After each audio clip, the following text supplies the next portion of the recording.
Okay, I couldn't figure out how to properly record my Photovoice on Zoom, so I'm just gonna take a video of me presenting it. So here's my Photovoice, and I'm doing it on poverty in Vermilion. So I've actually grew up in Vermilion, and I've lived there my entire life, and didn't know how poverty-stricken this town is until I got to college. And that's honestly from all the health science courses that I've taken. It's kind of just allowed me to really take a deep dive into the statistics and reports as to why this town has a high poverty rate. And I hope after this video you can understand what is going on with the citizens of this town that we live in and what changes can be made to fix this issue. So just some local statistics. The population of Vermilion is around 11,000, close to 12,000 people. The poverty rate is 26.2%. The median household income is $47,813. The employed population is around 6,139. The median value property line is around 192,000, and the home ownership rate is 41%. So in this next slide, I just kind of got a quick picture of just the poorest cities in South Dakota. And with Vermilion down all the way in this corner over here, they have it at number 3. United Ways of Vermilion. So these next slides will also be some of the pictures that I've taken in this town. So United Way of Vermilion is a food pantry located near Main Street, Vermilion, South Dakota. This place is also a food pantry that I and my family have worked at to provide food for underprivileged families. United Ways of Vermilion was created to foster coordinated impact and create pathways for children by providing education, enriching, and memorable activities. On the state statistics, population is 919,000. The poverty rate is around 11.8%. Median household income is 81,000. Employed population rate is 65%, and home ownership rate is 69.3%. And so just here real quick is a just picture of a graph of what the poverty rate has looked like in South Dakota all the way up to 2023. This next picture is a picture of Goodwill. So Goodwill is a nonprofit organization created to provide job training and employment services. Also, it can be a retail store for clothes and furniture and offers community service. So some national statistics, the United States of America. Population is 346,199,668. Poverty rate is 11.1%.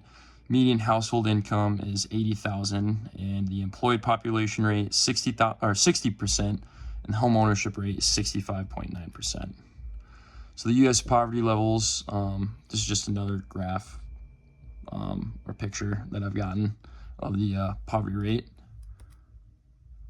in the U.S. So this is the First Methodist Episcopal Church here in town. So the First Methodist Episcopal Church hosts the Welcome Table. So the Welcome Table is a program that makes dinner for the underprivileged or people who live in poverty here in Vermilion. And so the Welcome Table is hosted on Mondays from 5 to 6:15 p.m. And me and my family have also done some organized help with the Welcome Table. So in this next picture, this is a civic council. The Civic Council is a thrift store located near Main Street in Vermilion. The store provides cheap clothing, furniture, and other types of home accessories. So the Civ is also used a lot for underprivileged families who live in poverty. This is just a great place that you can go and get some, cheap clothing and just, furniture and home accessories that have either been used and not really that beaten up and just come at a very cheap cost and make it a lot more affordable. This next slide is comparisons and differences from the statistics that I found. So all the state and national statistics have the same poverty rate. Vermilion has one of the highest poverty rates in South Dakota. Vermilion has a 20% lower chance of home ownership than the state and nationwide. The average income in Vermilion is $40,000 less than the state and nationwide average. Changes, I think, locally that could happen, an increase to quality jobs.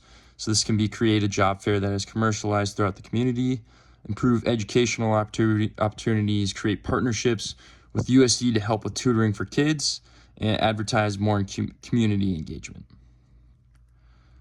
Changes to the state, create more jobs, attract more industries, raise the minimum wage, create plans to support small businesses, improve healthcare access, provide Medicare for all citizens of South Dakota, offer loan forgiveness for healthcare professionals to work in underprivileged communities, increase funding for mental health and substance abuse programs, address systematic behaviors like supporting Native American communities and expanding programs for criminal justice reform. Changes nationwide, create stronger federal safety nets. So this would be providing universal healthcare throughout the nation, invest in rural economic development, increase funding for rural business development, investing in job training through partnerships with local businesses, and create a federal and local collaboration. So this would be providing Vermilion with federal grants for community development to allow local leaders to have control over how funds are used throughout the community, and create and commercialize student loan forgiveness programs. And so for me, personal changes, I think one of the biggest things Vermilion needs to do is spread awareness of how high the poverty rate is. Just me coming from, I've living here my entire life and not really knowing about it until I got to college. And this is because I took classes to kind of learn about where I grew up. And I think it would be great if the town also worked with the university to advertise more jobs for the citizens of Vermilion. And these are my citations. Thanks.